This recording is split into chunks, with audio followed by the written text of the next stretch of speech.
What's good? In this video, I'm going to break down how the manufacturing game works and show you why I think that the majority of clothing manufacturers are probably lying to you. They might scam you. If they're not scamming you, they might try to take advantage of you. There's a lot of shady stuff out there. I myself have been scammed. I've been running a clothing brand since 2019, and I've ordered samples from 12 manufacturers. Out of those 12, there are only 2 that I trust that I've gone on to place bulk orders with after receiving the sample. The first thing that most new clothing brand founders do when looking for a supplier is they go on Alibaba. At least that's what I did, and that's what a lot of my peers did as well. But what I've learned over the last 3 years of ordering different samples from different factories on Alibaba is that it's mid as fuck for serious brands. A lot of normies think that Alibaba is this instant factory connection, but it's literally just industrial Tinder. If I were to guess, 90% of the manufacturers listed on Alibaba are actually just dropshipping resellers LARPing as manufacturers. The actual good factories don't need the Alibaba exposure, and they don't use Alibaba typically. When it comes to quality control and guaranteeing that your garments are high quality and not broken when they arrive, it gets pretty sketchy. Luckily for me, I've never run into a horror situation where I open up the box of a bulk order and see that the quality of my bulk order is way lower than the quality of my samples, but I've seen some horror stories about that online. I'll make a video in the future about my quality control process. I have a checklist that I follow and that I make sure my manufacturer follows before they finalize the production of my bulk orders. One of the biggest killers of small clothing brands that get their start with Alibaba manufacturers is they don't realize the hidden costs of making endless samples. Okay, I'll break this down really quick and I'll try to draw it. Right, so we have our initial sample, which typically costs $100 to make with an Alibaba manufacturer. Shipping from Asia typically costs anywhere from $80 to $150. Then there are revisions. Revisions, there are usually 3 to 4, and these will cost about $50 each. Then we pay for express shipping per revision, which is anywhere from $80 to $150, depending on the weight.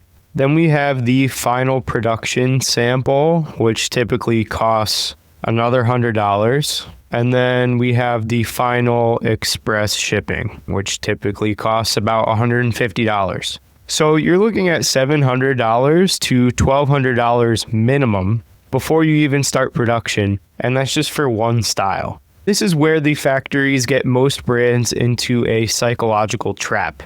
You've already sunk at least $700 to $1,000 into samples. You know that if you switch factories, you're going to have to go through this whole process again. So in the unfortunate event that the sample never fully meets your expectations, you're forced to cope with the mid-quality. If you did a pre-order, you're now forced to go into production or refund all those customers and kill your credibility. If you go through with that garbage production, then your portfolio gets absolutely cooked. Getting stuck in that trap is obviously a nightmare, but there are ways to dodge the trap. Here's what I did.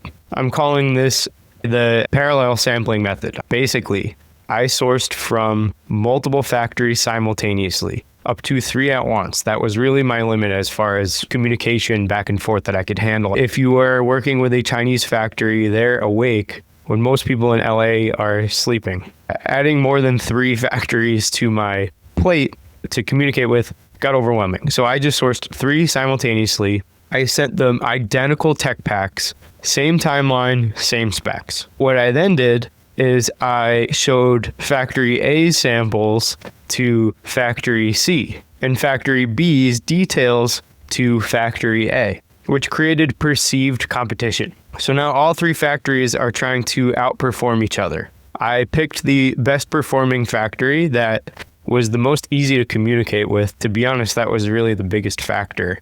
is that they were really easy to communicate with. I had one main point of contact. We spoke on WeChat. They speak perfect English. I used all the samples as negotiating leverage, and then suddenly my first sample became V3 quality. I was able to identify all the things that I liked and didn't like about each of the companies, which compressed the timeline and accelerated the rate at which I brought a product to market. I also built a relationship with the sample coordinator, not the owner of the factory. He's a young guy. He's got to be younger than me. I'm 28. I speak to him on WeChat, and the WeChat response time is so quick. And they send me progress pictures and videos unprompted. They're totally interested in my brand and working with me specifically, whereas I'm sure the owner of the factory doesn't give a shit. I find having a good point of contact who's really in your corner that's going to help you out with logistical things involved in sampling and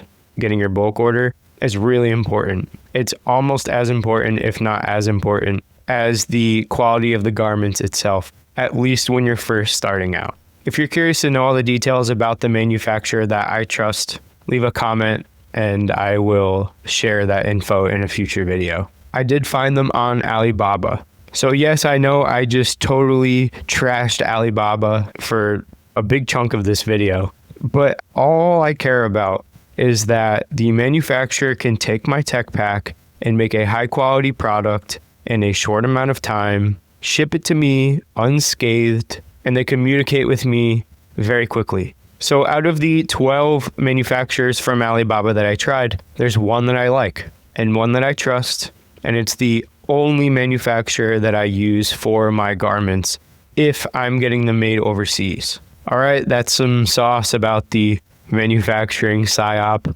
Stay woke, everybody. There are some shady people and shady manufacturers out there. But if you know what to be aware of and have the tools to protect yourself, I'm sure you will be fine. If you have any questions, make sure to drop them in the comment section. If you found this valuable or helpful in any way, please like and subscribe. Make sure to grab my resources like my free guides and PDFs at the link in the description, and I'll see you in the next one.